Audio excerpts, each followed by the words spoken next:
Esse aqui é o tipo de vídeo que não vai atrair muitas pessoas, é um vídeo diferentão, vai ter um monte de crítica, mas eu queria fechar o ano de 2024 te trazendo aqui algumas reflexões sobre a vida e dinheiro. E se eu pudesse fazer o quê? Lá perto dos meus 30 anos agora, faço 30 anos em 2025, se eu pudesse voltar no tempo e dar conselhos essenciais para o meu eu de 18 anos de idade. O que você faria, hein? Já comenta aqui embaixo. Vem comigo. E lá vai o primeiro conselho, hein? Esse é o mais importante de todos. Anota, papel e caneta na mão. Compre Bitcoin. Olha, esse aqui é o conselho mais idiota que tem, que eu poderia dar para qualquer pessoa. Por quê? Porque não há como você exigir que um jovem de 18 anos, e eu tinha 18 anos, pessoal, em 2013, que ele estivesse atento a Bitcoin, com uma série de ansiedades ali na sua vida, começando a vida adulta, que se atentasse para o Bitcoin. Não é nada razoável, então é uma grande bobeira isso. Os conselhos que eu vou dar aqui são conselhos que seria possível, seria até provável de eu executar se tivesse pensado um pouco melhor, tivesse tido mais calma. Não compre Bitcoin, uma bobeira. Até porque não há certeza nenhuma de que o Bitcoin teria dado certo. O próprio Satoshi Nakamoto nunca teve certeza. Basta você ler o white paper do Satoshi Nakamoto. Mas beleza, brincadeiras à parte, vamos de fato ao primeiro conselho, que seria: jovem, controle a ansiedade e seja cético em relação ao consenso. Putz, Luan, coisa abstrata. Já vou te explicar. Olha, se tem uma coisa que o adolescente saindo da escola do ensino médio é alguém ansioso, porque ele está sendo bombardeado de uma série de exigências sociais. Ele precisa pensar em vestibular, ele precisa correr para a faculdade, precisa logo arrumar uma profissão, começar estágio, uma loucura. Isso gera muita ansiedade. Isso me fez, sem maiores reflexões, correr e estudar direito. Eu simplesmente fiz o ProUni e entrei rapidamente na faculdade de Direito. Nem pensei muito bem a respeito. E a verdade é que se eu tivesse dado um tempo para melhores reflexões, pensado um pouco melhor, será que era isso que eu queria mesmo? Eu teria feito diferente. E se eu tivesse questionado o consenso do meu entorno, teria feito diferente mesmo. Porque você já parou para pensar que o consenso pode ser uma grande armadilha? Se todo mundo concorda com alguma coisa, será que isso não está errado? Nossa, Luan, que doideira. Se todo mundo concorda é porque está certo. Não, todo mundo concorda que você precisa sair rapidinho da escola e ir para a faculdade, arrumar sua profissão, passar no concurso público no Brasil. Se todo mundo pensa dessa forma, será que não tem muita concorrência nessas áreas? Será que não tem áreas do conhecimento ou profissões que estão largadas, que estão esquecidas e que possuem muito mais potencial de retorno financeiro, vão te dar mais gratificação, vão te dar até mesmo mais felicidade? Será que não tem isso não? E aqui entra outro detalhe que está nesse conselho. Ao ser cético em relação ao consenso, você deveria também não ouvir conselhos de pessoas que nunca construíram nada ou que não tiveram nenhum resultado. Esse aqui é um conselho duro, mas é muito necessário. Porque, viu? Vamos lá. É a mesma história do cara que é personal e é gordo. Pô, você vai me desculpar se você for um personal gordo, mas não faz sentido. Você tem que mudar isso pra ontem. Pra ontem. Você já ouviu falar do Skin in the Game? Skin in the Game é o seguinte: se eu tô ensinando ou pregando alguma coisa, eu tenho que estar com a minha pele em risco, eu tenho que estar exercendo aquilo e tendo resultado com aquilo que eu estou pregando. Senão a incoerência está aí, está clara. Então, mesma lógica aqui. Por mais que as pessoas tenham boas intenções ao ficar te dando um monte de conselho, se essa pessoa que está te dando conselho não teve resultado do que ela está falando, qual é a credibilidade daquilo que ela está falando? Não tem nenhuma credibilidade. Por mais que seja um conselho do seu pai, da sua mãe, do seu avô, da sua avó. Agora, se o seu pai ou sua mãe, seu avô, sua avó, tiveram resultado naquilo que eles estão falando, ouça com muita atenção, porque esse conselho é valioso, vale ouro. Agora, se não, entra por aqui, sai por aqui. Escuta o que eu estou te falando se você é jovem. Eles não sabem do que eles estão falando, eles têm boas intenções, mas eles acham que sabem. Isso é muito importante. Eu falaria isso pra mim se eu pudesse voltar no passado. E aí a gente entra no segundo conselho. Eu estudaria, sendo jovem, o mais rápido possível, o quanto antes. Eu estudaria sobre negócios, finanças, vendas, comunicação e também biografias de pessoas de sucesso. Essas são as habilidades que você não vai ter na escola, no ensino médio, na faculdade, nada. E geralmente o professor não vai conseguir te passar essas habilidades, porque afinal de contas ele é um professor da escola pública ou da escola particular, ganha pouco, então nem ele mesmo sabe como ganhar dinheiro. Outra dura verdade aqui, mas quem disse que verdade não é dura? A verdade é dura, a gente gosta de ilusão. Mas o professor da escola, ele não sabe ganhar dinheiro. Se ele soubesse, ele não estaria ali. Então, eu já questionaria isso aí e faria o seguinte: eu não vou ficar seguindo aqui diquinha de professor. Eu vou estudar sobre negócios, vendas, comunicação, etc, etc. Isso teria acelerado o meu sucesso financeiro e profissional em 10.000%. Eu tenho certeza disso. Aqueles jovens que você olha hoje com 20 anos, 19 anos, milionários, eles fizeram isso. Eles simplesmente saíram da Matrix, saíram desse sisteminha e o que eles fizeram? Não, eu vou empreender, vou estudar sobre negócio, dinheiro, etc. E aí tiveram todo esse resultado. Então você encurta todo aquele tempo enorme até você chegar ao seu objetivo. Porque no geral o consenso diz, você só vai começar a usufruir da sua vida após os 30, se você fizer tudo certinho. Mas você tem jovem milionário aí com 20 e poucos anos, porque eles não seguiram esse consenso tolo. Até mesmo Warren Buffett diz pra gente, olha, a habilidade de comunicação é 20% do seu sucesso. E o problema é que ninguém fala isso pra gente. E ninguém demonstra a importância disso pra gente. Mas é por meio de uma boa comunicação que você cria seguidores, você cria fiéis. Na igreja, por exemplo, você cria autoridade e chama a atenção das pessoas. E a atenção é um dos ativos mais valiosos hoje do planeta. As marcas disputam por atenção e isso se converte em dinheiro. Então, olha a importância disso. Então, eu faria isso diferente se eu pudesse voltar a falar com o Luan dos 18 anos de idade. Terceiro conselho: cuide da sua saúde e da sua alimentação. Por mais que você jovem tá ali focado em ganhar dinheiro, em melhorar a sua vida, você é um fudido, eu fui um fudido, não tinha muita esperança, tive que ralar do zero. Por mais que você esteja com essa prioridade, não deixe de lado a saúde, a alimentação, fazer atividade física regular. Não vale a pena, eu tô te dizendo, não vale a pena negligenciar tudo isso. Porque quando você estiver mais velho, vai ficar muito mais difícil de você construir massa muscular, você melhorar o seu físico.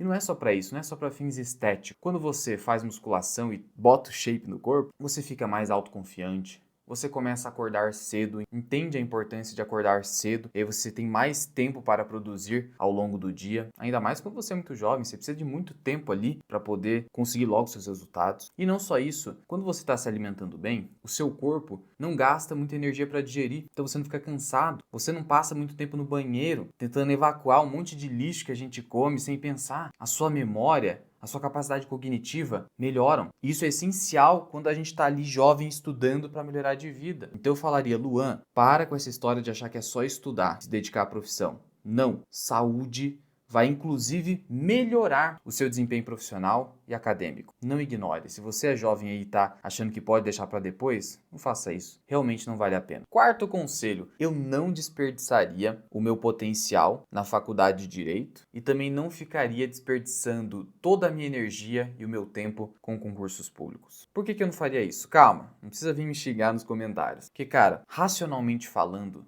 não faz muito sentido fazer faculdade de Direito no Brasil. Primeiro, do ponto de vista mercadológico, a concorrência é tão gigantesca, a oferta de mão de obra é tão alta que a demanda não consegue acompanhar. Não tem demanda para isso. Sem falar que a distribuição da demanda não é igualitária. Poucos escritórios acabam sendo um oligopólio das melhores causas, dos melhores processos, dos melhores clientes. Não faz o menor sentido. Quer saber quanto exatamente agora é o número de advogados formados aqui no Brasil? Você vai se assustar. Eu abri agora aqui o site do Conselho Federal da OAB e nesse momento são 1.512.472 advogados. Você tem noção disso? Não sobra nem 100 clientes para cada advogado. Se tivesse uma distribuição igualitária. É a mesma história quando a gente vai investir no mercado financeiro, comprar boas empresas. A gente procura empresas que estão em setores que não possuem tanta competição assim, que as margens são maiores. Então, do ponto de vista puramente racional, e eu pensaria dessa forma, falaria isso para o Luan, pensa bem antes de fazer faculdade de Direito. Que não bastasse essa forte concorrência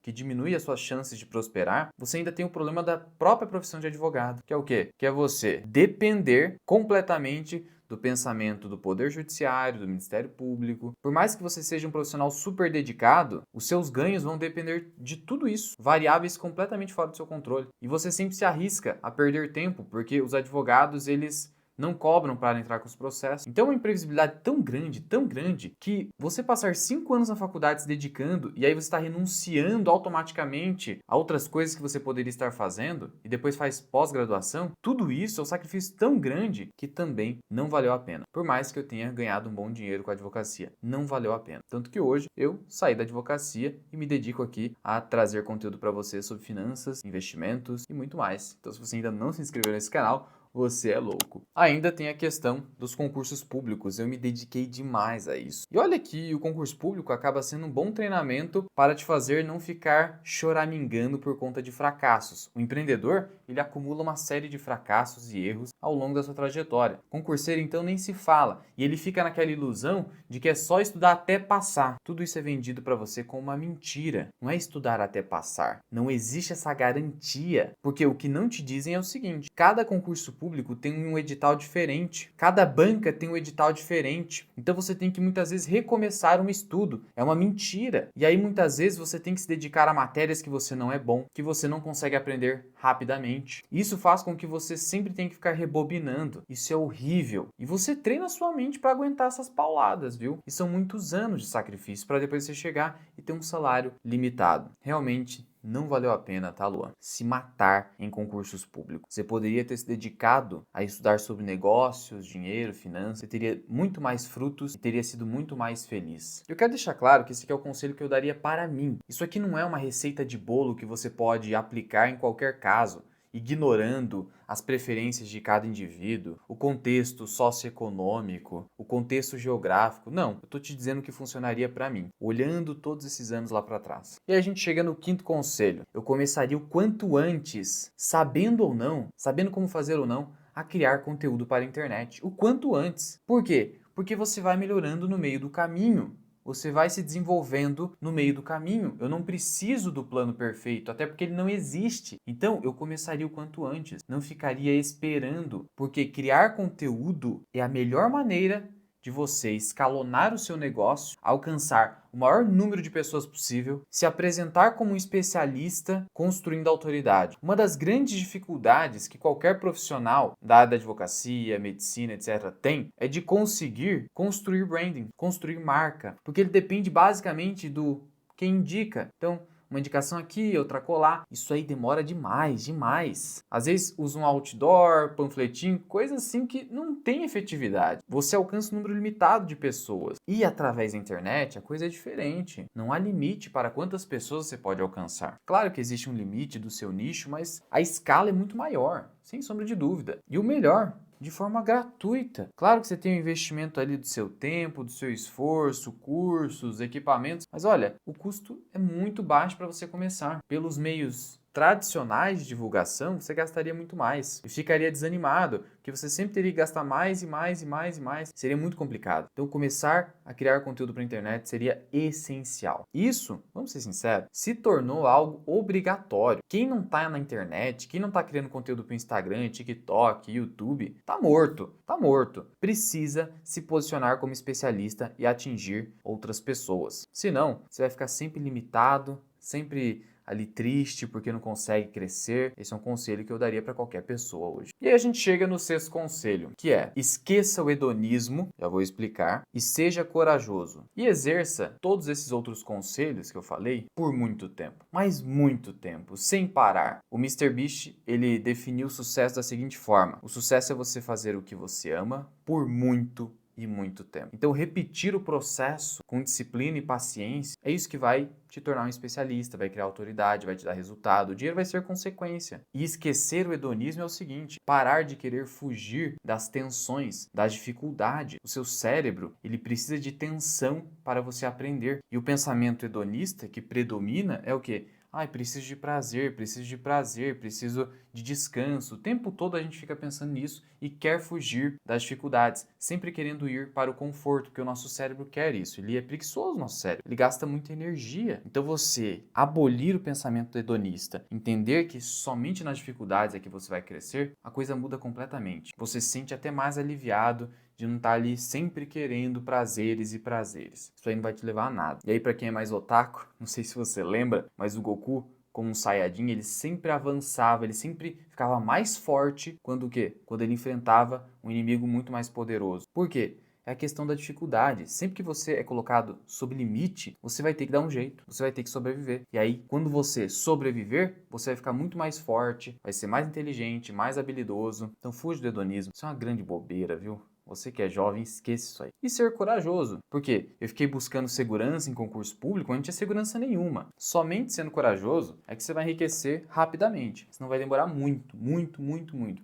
Enriquecer de forma devagar é fácil, é investir por muito tempo. Agora, enriquecer rapidamente é preciso coragem para tomar risco. E é claro que é um risco controlado, porque eu falei para você que você está estudando sobre negócios e vendas. Você não está indo a esmo. E aí você soma a coragem de não querer segurancinha de concurso, etc. Tudo isso vai te resultar, provavelmente, se você não desistir ali no meio do caminho, vai te resultar em enriquecimento. É claro que há vários outros conselhos que eu daria, mas acho que esses são os principais. E você que ficou até agora, que é Mirai Raiz, eu vou te dar um presente, já que você aguentou aqui essa groselha toda. Somente até o ano novo, eu vou deixar um cupom aqui disponível para vocês com 50% de desconto no meu curso Formação Mirai Investing. O link vai estar na descrição e no primeiro comentário fixado. 50% de desconto de graça para você começar 2025 aprendendo a investir do jeito certo. E o cupom é Mirai Raiz, só até o ano novo. Então aproveite logo, garanta sua vaga e comece 2025 como um investidor independente. E claro, não deixa de compartilhar esse vídeo para que ele alcance mais pessoas. Fui!